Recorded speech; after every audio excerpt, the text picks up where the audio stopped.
hak suami. Ya. Tadi itu adalah hak istri, sekarang berimbang kita bahas hak suami. Ini bapak-bapak bisa tuntut dari istrinya dengan cara santun. Ibu-ibu juga harus tahu supaya menjalankannya. Istri berkewajiban kata beliau terhadap suaminya, yaitu dengan melaksanakan kewajiban-kewajiban dan adab-adab berikut. Yang pertama, menaatinya dalam hal-hal selain kemaksiatan terhadap Allah. Ya. Sebagaimana Allah Maha Suci dan Maha Tinggi telah berfirman dalam surah An-Nisa ayat 34, A'udzu billahi minasyaitonir rajim, fa in ata'nakum fala tabghu 'alaihinna sabila. Kemudian jika mereka mentaatimu, maka janganlah kamu mencari-cari jalan untuk menyusahkannya. Artinya wanita disuruh taat di sini. Temani saya keluar baik, buatin saya makanan baik. Semuanya karena Allah perintahkan, bukan karena suami. Dan apa susahnya ibu-ibu sekalian? Saya tanya, hanya buat makanan, hanya hibur suami ya dengan kata-kata yang baik, beban pikirannya diringankan, kemudian mati masuk surga. Apa susahnya? Nggak ada susahnya tuh, mudah sekali. Ya, syaitan saja yang kadang-kadang membuat syaitan jin dan manusia. Di antara manusia juga ada syaitan, ya. Mereka berpikir seperti syaitan, cemburu melihat rumah tangga kita misalnya. Kadang-kadang kita nggak tahu, apalagi ibu-ibu itu. Kadang-kadang subhanallah banyak ibu-ibu tidak tahu kalau temannya itu buruk. Berkedok depan dia seperti jadi pahlawan. Kapan ada nasihat dari teman suruh cerai, itu buruk. Nggak boleh didengar ini. Berarti ini bukan teman. Kecuali memang dasarnya suami kita suka mukul, pemabuk, lain. Kalau hanya masalah-masalah kecil, lebih baik kamu cerai. Nanti dapat laki-laki yang lebih baik. Ini sudah teman tidak benar ini. Sudah nggak benar. Karena cerai dalam Islam tidak dibolehkan kecuali darurat sekali. Kalau dia malah nasihatin kita baik-baik, mestinya coba cara ini, coba cara begini. Cara-cara yang positif lah. Kita anggap itu adalah pencerahan, itu nggak ada masalah. Tapi sekali lagi memang, saya bilang Bapak Ibu sekalian, jangan pernah menggunakan jasa orang ketiga kecuali ahlinya. Itu pun ahlinya harus ulama yang besar, yang punya pengalaman yang luar biasa sehingga memandu kita pada poin yang benar. Kita juga kalau bertanya to the point.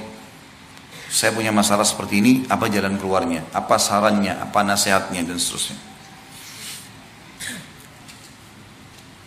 Dikatakan di sini juga Rasulullah SAW bersabda dalam hadis yang sahih riwayat Bukhari nomor 3237, Muslim 1436, "Idza da'a ar-rajulu imra'atahu ila firashihi falam ta'tihi fabata ghadbana 'alaiha la'anatha al-malaikatu hatta tusbih."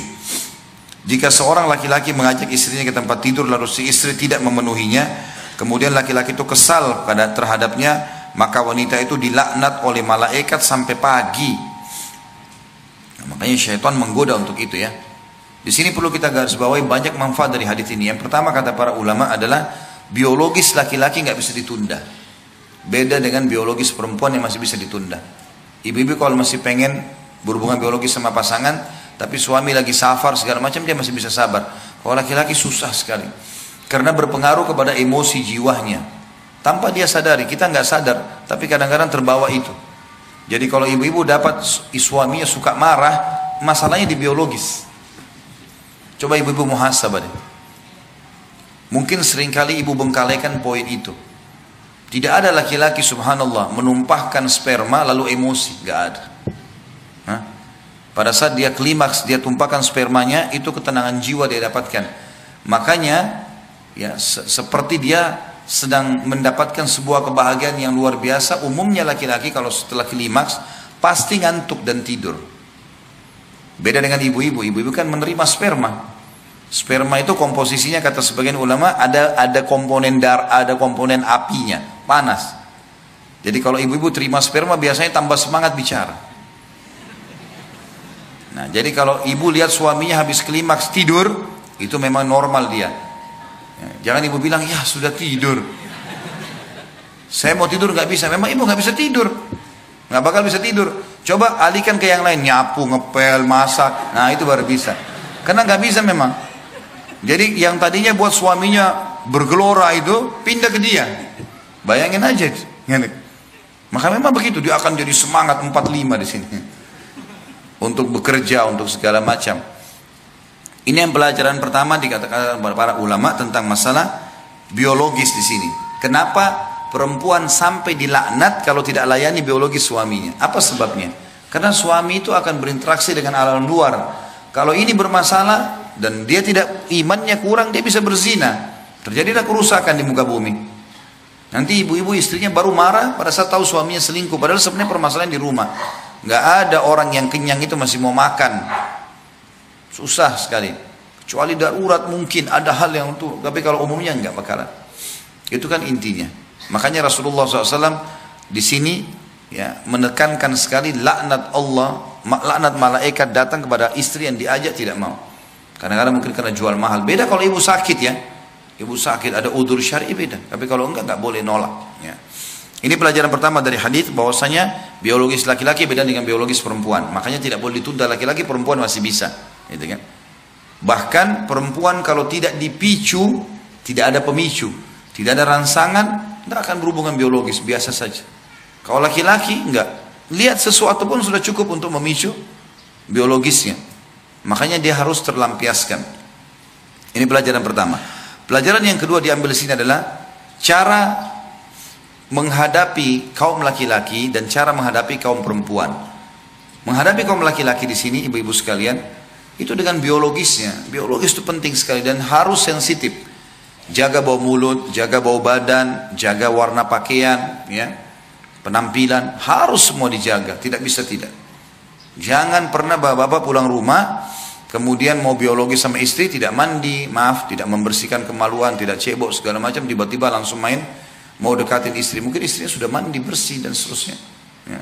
Perempuan juga begitu, ibu-ibu jangan berpikir akan didekati oleh suami kalau memang dasarnya ada bau, sensitif sekali. Bau mulut, bau badan, kenapa sih nggak pakai minyak wangi, kenapa nggak kumur-kumur dengan mouthwash, ada banyak, sikat gigi sebentar berapa, 1 menit paling gitu kan. Semprot minyak wangi, sesuatu yang disuka oleh pasangan kita, pakai baju yang paling bagus ya. Kadang-kadang subhanallah ada orang menganggap rancu dengan istri atau suami menggunakan baju-baju khusus buat mereka di rumah. Ini keliru. Apa yang membuat pelacur, mohon maaf, punya nilai jual? Ibu-ibu saya tanya, apa yang membuat pelacur punya nilai jual? Penampilan, pakaian, kan itu, wangi. Coba kalau seandainya dia pakai daster di tempat perzinahan, kira-kira ada yang mau bayar dia? Enggak kan? Nah, semestinya setiap istri begitu di rumah. Bukan kita contoh pelacur, tidak.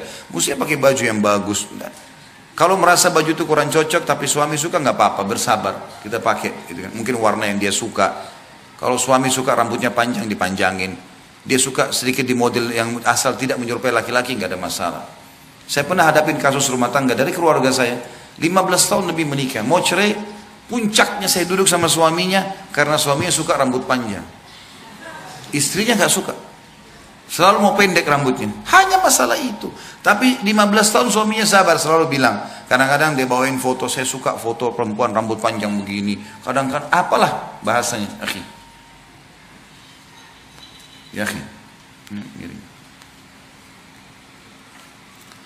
Jadi, gara-gara itu saja. Ayah istrinya sempat dinasehatin, kenapa sih kalau yang panjangin rambut, kenapa? Kan bagus. Suaminya jadi suka lihat, gitu kan. Bapak-bapak boleh beli baju yang bapak-bapak suka. Boleh beli baju. Saya tidak merasa aib kalau saya beli pakaian yang saya tahu ini saya suka lihat kalau istri saya pakai. Bukan aib itu. Pakaian tidur kah, pakaian apa, itu di rumah gitu kan. Itu nggak ada masalah. Sebagaimana juga ibu-ibu bisa lakukan itu. Ya, karena bagi laki-laki kita penting sekali masalah melihat sesuatu itu. Ini yang pelajaran kedua yang diambil ya. Kalau masing-masing laki-laki dan perempuan ini cara menghadapinya. Ibu-ibu kalau mau suaminya lunak, ya baik, maka biologis nomor 1 bagi dia. Dan perempuan juga harus tahu dari sisi lain, kalau suaminya membutuhkan itu, melihat, ya dilayani segala macam. Laki-laki juga harus tahu, untuk membuat supaya istrinya mau melayani biologis, dia penuhi semua tadi hak-haknya. Ibu-ibu sekarang kalau dikasih baju baru, dikasih sepatu baru, tas baru, gembira nggak kira-kira? Gembira, nanti akhirnya bisa melayani biologis suaminya kan.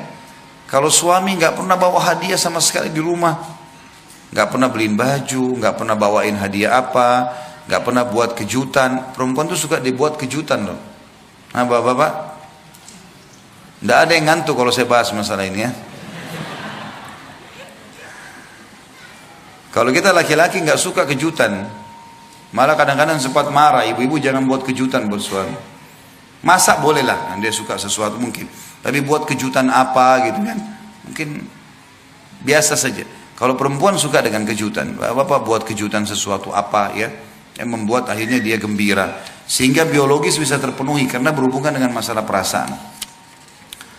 Juga ada sabda lainnya, beliau SAW bersabda dalam hadis yang sahih diriwayatkan Abu Daud nomor 2140, Al-Hakim meriwayatkan nomor 206 dan disahihkan oleh Tirmidzi di nomor 1159. Rasulullah SAW bersabda, "Lau kuntu amiran ahadan an yasjuda li ahadin la amartul mar'ata an tasjuda li zawjiha." Jadi hadis ini ada sebabnya sebenarnya ya. Pada saat Muadz bin Jabal radhiyallahu anhu kembali dari Yaman ke Madinah, tiba-tiba beliau sujud di bawah kaki Nabi SAW. Lalu kata Nabi SAW, "Apa ini Muadz? Berdirilah." Kata Muadz radhiyallahu anhu, "Ya Rasulullah, saya di Yaman melihat kalau orang-orang menghormati pimpinan mereka, maka mereka sujud di kakinya. Dan saya anggap anda orang paling layak untuk saya sujudi. Maka saya sujud kepada anda." Kata Nabi SAW, "Tidak. Hai Muadz, seandainya," ini lanjutan, ini hadisnya saksi bahasan ditulisnya, tapi saya awali dari awal kisahnya. "Seandainya aku dibolehkan memerintahkan seseorang bersujud kepada orang lain, pasti aku perintahkan wanita sujud kepada suaminya." Perhatikan ya, tidak ada hadis ini bu yang berbunyi saya akan suruh anak sujud pada orang tuanya, nggak ada loh. Saking besarnya hak suami, nggak ada hadis yang mengatakan saya akan suruh anak-anak sujud kepada orang tuanya. Padahal orang tua luar biasa kedudukannya. Bahkan ulama mengatakan tidak dibolehkan sama sekali.